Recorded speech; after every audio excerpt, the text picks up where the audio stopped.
क्या तरीका है? अगर नहीं है, ये आतंकवादी नहीं है। मैं वही आ रहा हूँ ना, मैं वही आ रहा हूँ। तो हिंदू पहले आतंकवादी नहीं हो सकता। ये क्या बात हुई? मैं इस बात की गारंटी ले सकता हूँ।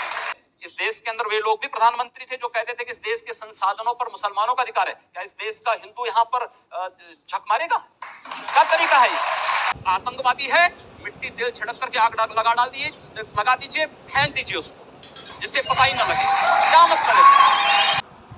Hello friends, welcome to my channel. पूरी जानकारी के लिए वीडियो को पूरा जरूर देखें, वीडियो को स्किप करके ना देखें। भगवा वस्त्र पहन के, साधु का रूप धारण करके इस तरह की नफरत की बात करना ठीक है? देखिए, मैंने उस बात को कंडीशनल कहा है। अगर कोई आपको मारेगा तो मुझे लगता है कि सामने कोई मानव होगा तो उस मानव को आप ये मान सकते हैं कि आपने एक थप्पड़ मारा, दूसरा थप्पड़ भी सहन कर सकते हैं। लेकिन अगर सामने दानव है तो अगर मारना एक हाथ से मारता है, दूसरा हाथ से इसका जवाब भी दीजिए। मैं एक सन्यासी हूँ। अगर हमें शास्त्र का प्रशिक्षण दिया गया तो शास्त्र के साथ साथ शस्त्र का भी। अगर हमारे हाथ में एक हाथ में माला है तो दूसरे हाथ में हम भाला लेकर के भी चलते हैं, जिससे समाज को शिष्ट भी किया जा सके और दुष्टों को उनकी कृत्यों की सजा भी दी जा सके। एक सन्यासी का सही कर्तव्य होता है। योगी जी, आप भारत की पार्लियामेंट के सदस्य हैं, आप उस सर्वोच्च व्यवस्था में हैं जो कानून बनाती है। आप लोगों से कह रहे हैं कि हम FIR दर्ज नहीं करवाएंगे, अगर एक मारेगा तो हम 10 मारेंगे। आप गब्बर सिंह हैं कि हमने प्रशासन से इस बात को कहा। जब प्रशासन बात नहीं मानता है, जहां पर प्रशासनिक व्यवस्था पूरी तरह फेल हो चुकी है, जहां पर वो किसी चीज को सुनने को तैयार नहीं है। गोरखपुर में दर्जनों व्यापारियों की दुकानें आग लगाई जा चुकी थी। एक व्यापारी की हत्या सरेआम इसलिए कर दी जाती क्योंकि एक हिंदू बालिका को जबरन, मुहर्रम का जुलूस उस बालिका के साथ जबरन करने का प्रयास करता और वो व्यापारी उसको बचाने के लिए आता है तो उसकी हत्या सरेआम पुलिस की जीप से खींच करके, चाकू से गोद करके उसकी हत्या कर दी जाती है। कोई इस बात को सुनने को तैयार नहीं। आखिर हम लोग बाकी इसके अलावा हमारे पास चारा क्या है? अपने लोगों को संगठित करके इस प्रकार के अन्याय का प्रतिकार करना। मुझे लगता है जब कानून और व्यवस्था फेल हो जाती है, जंगल राज हो जाता है, तो जंगल राज का जवाब जैसे को तैसा देने की तैयारी होनी चाहिए। योगी जी, प्रधानमंत्री नरेंद्र मोदी कहते हैं सबका साथ सबका विकास।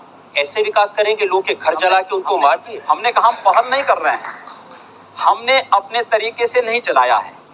हम कह रहे हैं कोई हमारा जलाएगा तो ये निश्चिंत होकर के नहीं बैठे। आप लोगों को भड़का रहे हैं, उनको हिंसा करने के लिए उकसा रहे हैं, ये कानूनन अपराध है। मैंने ये कहा कि अगर कोई हमारा जलाएगा तो वो सुरक्षित नहीं बैठेगा।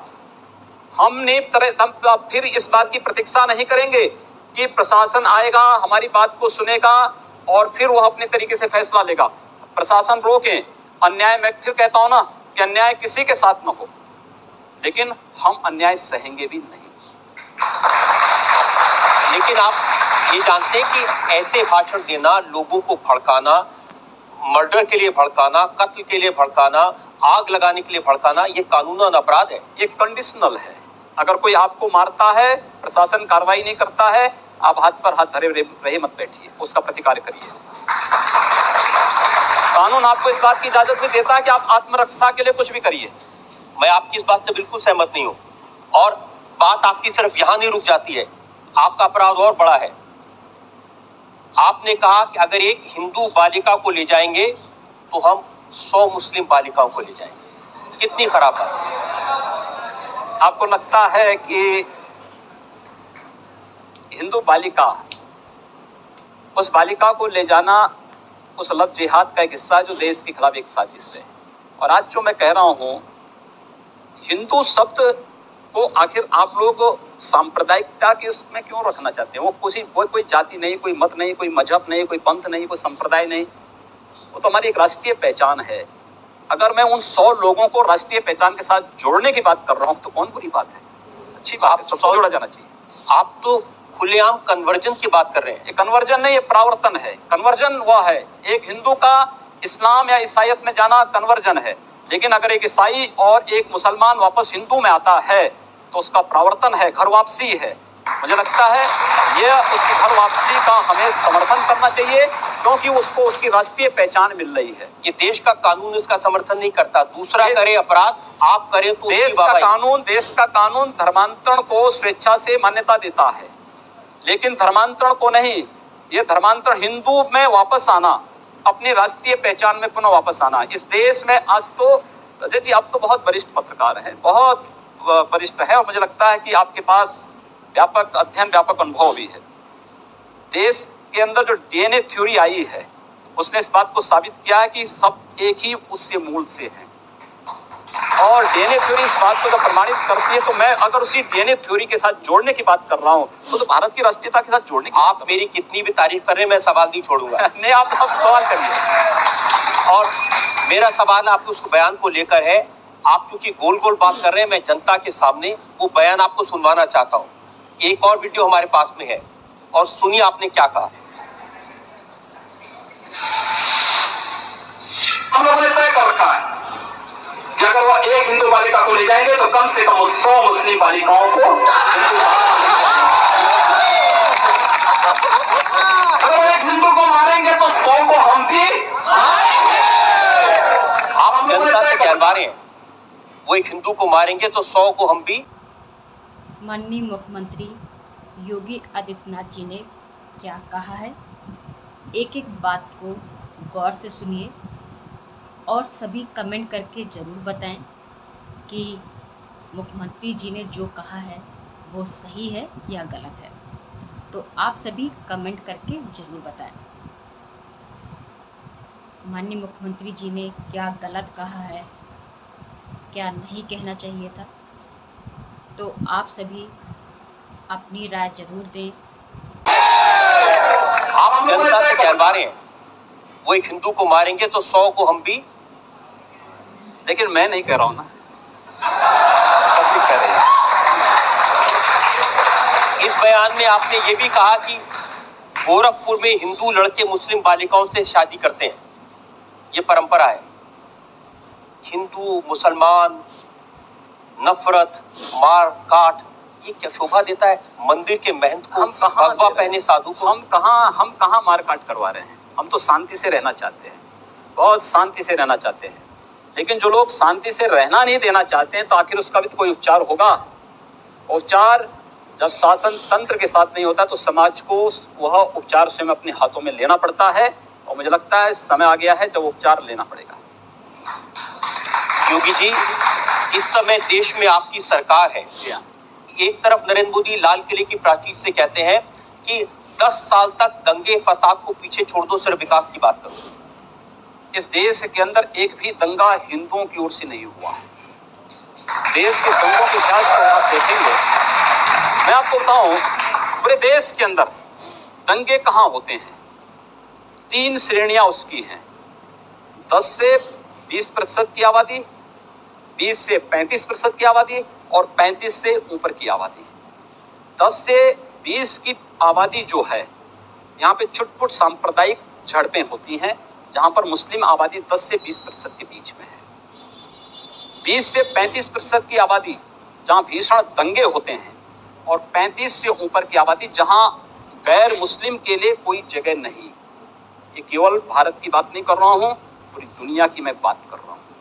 पूरी दुनिया के अंदर ये सच्चाई है। क्या आपकी थ्योरी हो सकती है? मेरी थ्योरी नहीं, जो सच्चाई है। दूसरा, ये एक भी दंगे की, उत्तर प्रदेश में 2.5 वर्ष के दौरान 430 से अधिक सांप्रदायिक हिंसक झड़पें और दंगे हुए हैं। एक भी दंगे की शुरुआत हिंदुओं की ओर से नहीं हुई। एक भी दंगा शुरू करने वाला ना हिंदू होता है ना मुसलमान होता है। कैसी बात कर रहे हैं आप? मैं सच्ची बात कर रहा हूं। आज लोग कह देंगे आईएसआईएस के साथ लड़ने वाले लोग न हिंदू है न मुसलमान है, फिर उनके लिए फतिया क्यों पढ़ा जा रहा है?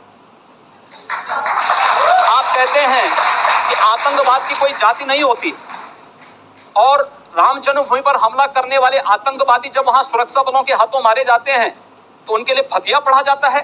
क्यों नहीं उनको अमेरिका की जैसे ओसामा बिन लादेन को अमेरिका ने समुद्र में डाल दिया, पता ही नहीं लगा कहां चला गया, वैसे क्यों नहीं उनके साथ व्यवहार करते हैं? फिर जब उसकी कोई जाति नहीं, उसका कोई मजहब, कोई धर्म नहीं, उसके साथ इसी प्रकार का व्यवहार करिए आप।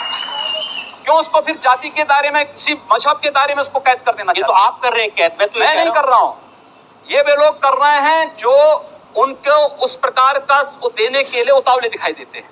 और इसलिए मैं कह रहा हूं, अगर जाति नहीं, मजहब नहीं, समाप्त करिए।